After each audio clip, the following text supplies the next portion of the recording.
Alors Nelson, une petite interview rapide, mais d'abord, avant tout, notre traditionnel sondage de popularité de l'invité sur Internet. À la question « Êtes-vous satisfait du choix de Nelson Montfort comme invité du Grand Cactus ?» Non. Alors, non. Oui, on aime nos cyclistes en Belgique, mais son prénom c'est Maxime et pas Nelson. Vous êtes vraiment nul, 9% des réponses. Surtout pas des septuagénaires qui bossent, ça va encore donner des idées au ministre des Pensions, 26%. Non, on aurait préféré Philippe Candeloro, 65%. Alors ça, vraiment, ça n'est vraiment pas... Je vous l'amène la prochaine fois. Ah ben, je l'espère, voilà. je l'espère. Alors, Nelson Montfort, je vais vous lire 4 affirmations.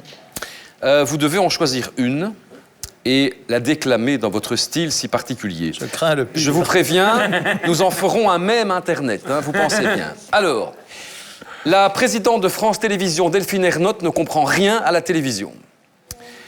Il faut soutenir Emmanuel Macron dans toutes ses décisions. Cela doit être notre projet. Tous les athlètes sont dopés, sans exception, on vous ment.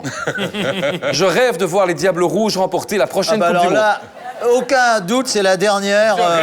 Allez-y, allez-y. Je vous en prie. Alors, Pas de caméra. Je rêve de voir les Diables Rouges remporter la Coupe du Monde. Et même si je ne suis pas un grand spécialiste de football, je pense qu'en 2018, vous auriez mérité de gagner cette Coupe du Monde. Voilà. Il l'a dit. Merci. Voilà qui va retirer le somme à de nombreuses personnes. Non. Je ne sais plus par qui on avait été battu en demi-finale, mais c'était tous des voleurs. Non, je pense que la Belgique était la meilleure équipe en 2018 et aurait mérité de l'emporter. Et je pense qu'en 2022, la France aurait mérité de l'emporter. Ouais. Ça aurait un peu égalisé. Mais enfin, oui. Le dieu du football ne l'ont pas voulu ainsi. Mais je me souviens très bien de cette équipe belge qui a obtenu la 3e place contre l'Angleterre de mémoire. Oui, tout à fait. Ouais. Bon, Nelson ça a l'air d'être Montfort... un immense regret, donc je pas... C'est dur, c'est dur. C'est très dur. Nous n'avons pas Pas encore de commentaires. Non. Nelson Montfort, je vais vous proposer 4 événements à commenter en duo avec une personnalité. Vous en choisissez un et puis vous nous expliquez pourquoi ce choix. Donc je vous proposerai de commenter le couronnement de Charles III avec Philippe Candeloro. Ça peut être drôle. Ça aurait pu être drôle, ça. La Coupe du Monde de handball avec Philippe Croison. Ça, c'est méchant. Personne ne voit qui est Philippe Croison. Non, mais vous le connaissez, oui, mais manifestement le public moins. De qui il s'agit. Le débat de l'entre-deux tours à la présidentielle avec Lazara. Pas mal non plus. Et la présentation du journal du Hard avec Fred et Jamy. Oh, ça aussi. Je pense que la réponse 1 serait oui. Celle où on aurait peut-être pu... Et vous n'auriez pas peur? Si, un petit peu, mais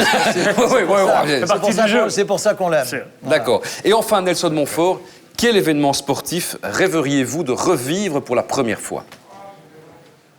Ah, je pense que je vais vous répondre assez vite. Je pense que c'est on dit souvent que le 100 mètres est vraiment la discipline reine de l'athlétisme. Quand Usain Bolt a battu le record du monde du 100 mètres Enfin, il l'a battu à Berlin au championnat du monde et ensuite à Londres, il a gagné la médaille d'or. Ouais, je dirais que ouais, de commenter les courses d'Usain Bolt, c'était extraordinaire.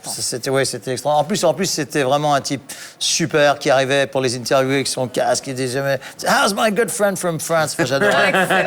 Avec du Bob Marley dans les oreillettes, j'adorais ça. Parfait. Merci beaucoup, alors, Nelson. Merci, Nelson. Merci pour ces confidences.